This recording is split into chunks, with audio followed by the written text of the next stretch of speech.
Greetings, my V family all over the world. This is your gorgeous chief. And let me warn you, I have not slept for so many nights. I've been on Zoom. My name is now Bاتمان Zoom Senatiraja, or the chief of Zoom. I've been talking to so many organizations around the world on video calls, and I'm super excited because even with this whole new normal the world is talking about, all right, with Dato Sri Vijay and Japada's guidance, we are reaching more people every single day. So guys, embrace technology. Build your network to max out using your mobile phone, using your laptop, using your iPad. The world is ready for this. They want this opportunity called QNet. So don't waste time. Embrace technology and max out from the comfort of your living room, your kitchen, your car, or wherever you are building your business from. So guys, all around the world, this Wednesday message is extremely special. You must watch it. It's a walk down memory lane. Now, if you remember, many years ago, I think 15 years ago, I produced a video based on the most important lesson that Dato Sri Vijay taught me, which I apply in my life as much as I can, called Empty Your Cup. Now, if you are new to the business, you are bound to hear about this. You're going to watch a video where I look very different, much younger, I would say, where I speak about this theory of life, about emptying your cup. So today on this Wednesday message, I'm going to talk about that story of Master Suzuki. I still remember sitting down on the floor in Dato Sri Vijay's house many moons ago when he shared this story. All right, and I was like, what? All right, and today I thank him every day for instilling this value system of constantly emptying your cup, which made it possible for me to be who I am today. So listen to this story very carefully. If you've been in the business for a long time, this is a long overdue reminder. If you're brand new, guys, and you just sign up, this story is the beginning of the right step you're going to take to max out. So this story goes all the way back to Japan. And in Japan, there is a culture or a teaching called Zen Buddhism, which is a combination of martial arts and everything else. And one of the greatest masters of Zen Buddhism is a master called Master Suzuki. True story, it's not the motorbike brand, all right, it's Master Suzuki. And Master Suzuki was so sought after, all right, that people from all over the world tried to become his student at his temple slash, school, where he teaches you the way of life to reach your limitless potential, to unleash the power within you. And every year he only takes about 10 to 13 students. And he personally selects students from around Japan who deserve to be his disciple. But one year in the intake of students, one student managed to come in, I don't know, using influence, who belonged to a rich family. The other students were from humble backgrounds but great potential, who was handpicked by Master Suzuki himself. But there was one student, all right, who was not handpicked by Master Suzuki but found his way into the school of Master Suzuki's teaching. And this teachings of Master Suzuki starts by year 1, and then you graduate to year 2, year 3, year 4, and then ultimately you graduate and you become maybe a semi-master or junior master. So the first year of the studentship of Master Suzuki's disciple was mundane work. They would sweep the floor, wash the toilets, not learn any martial arts, not touch a weapon, all right? And Master Suzuki would make them do repetitious mundane work, all right? The most mundane thing: wash the plates, all right, wash the rice, wash the toilet, cut the grass, sweep the floor, feed the animals. You understand? No engagement. Occasionally Master Suzuki would gather them to give more instructions of them to do more mundane work.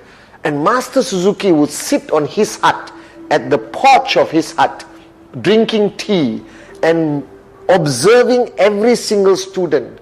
All right, and he's obviously observing them, trying to see the qualities in each of the students.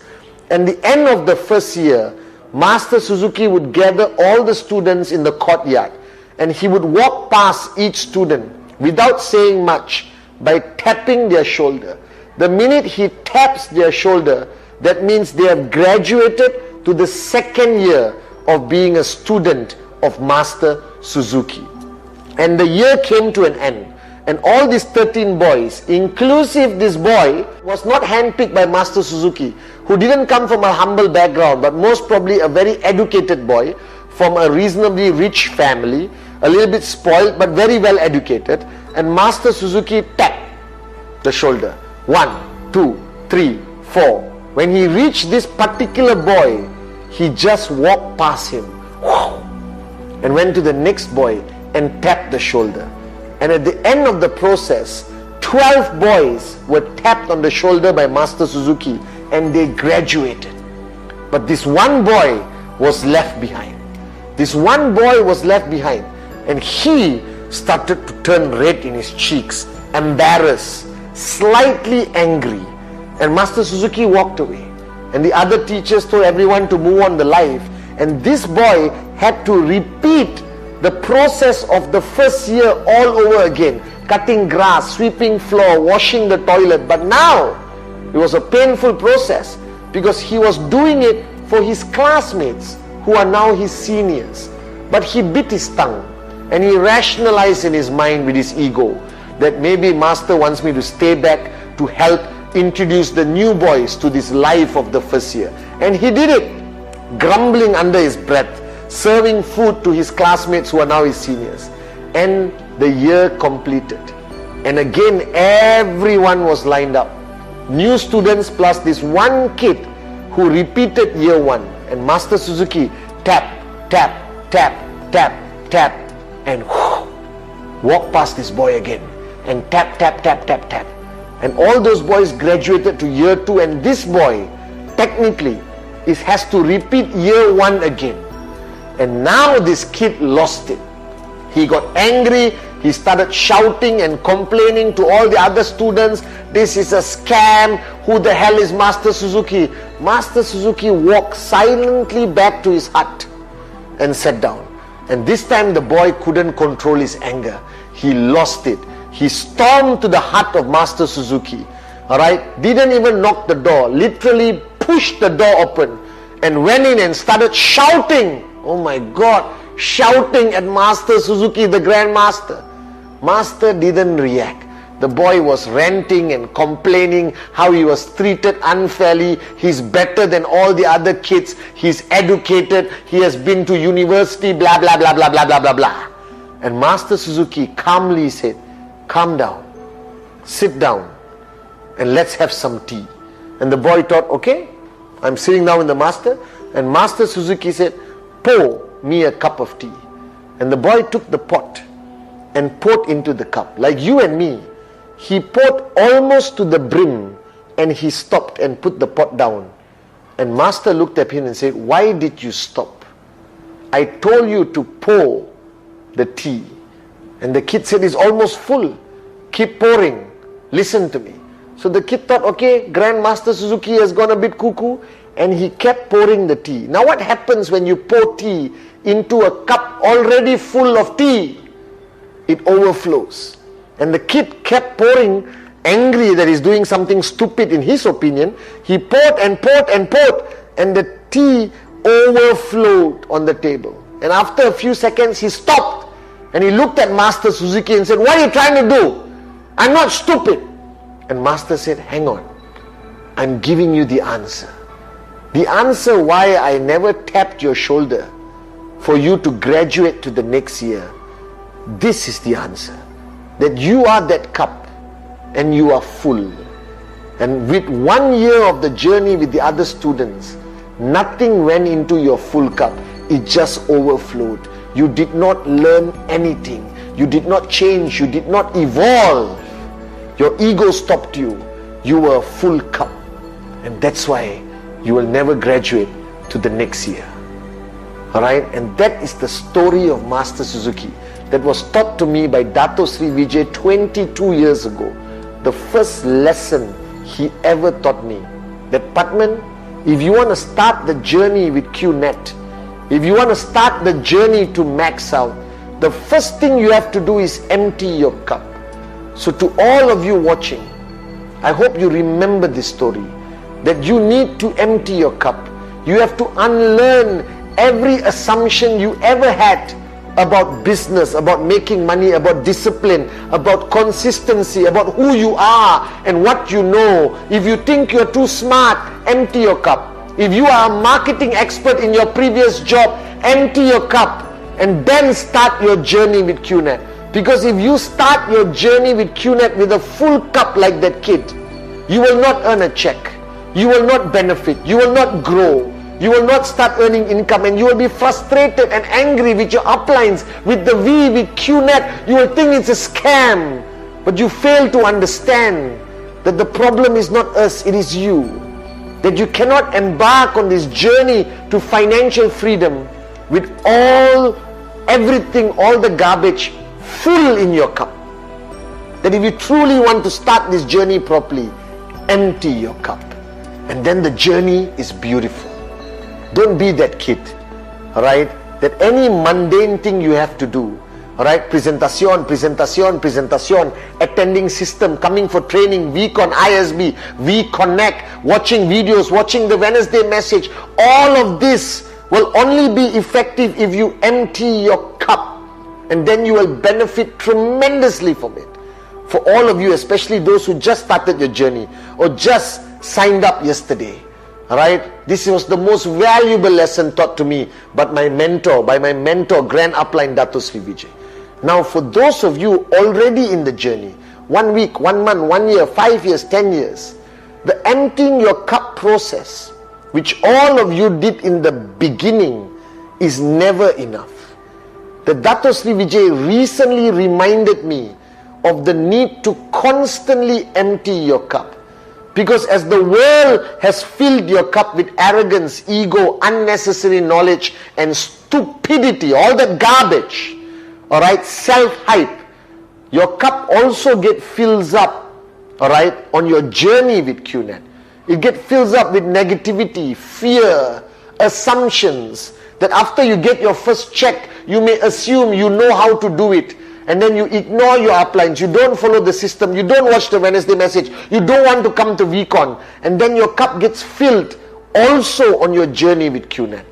So many of you watching this video today, alright, your frustrations, your lack of clarity in your mind, alright, your checks not growing, your organization not growing, your downlines not listening to you, your uplines not helping you, alright, or your downlines not respecting you, comes back to you and your cup. So this process of emptying your cup happens constantly. To me, I do it every day if I can, because throughout 24 hours your ego grows.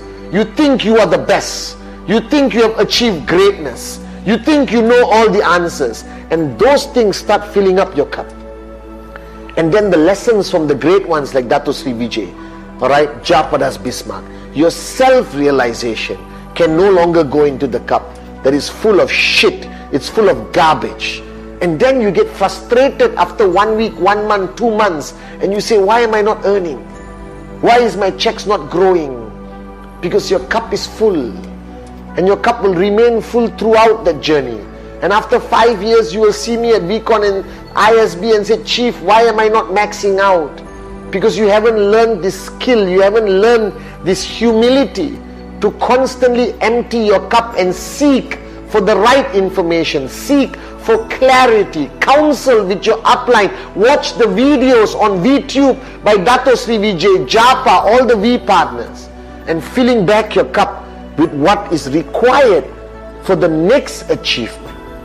And then empty your cup again and fill it up again. And the most important thing you need to understand is when your cup is full. How will you know? There's a simple test.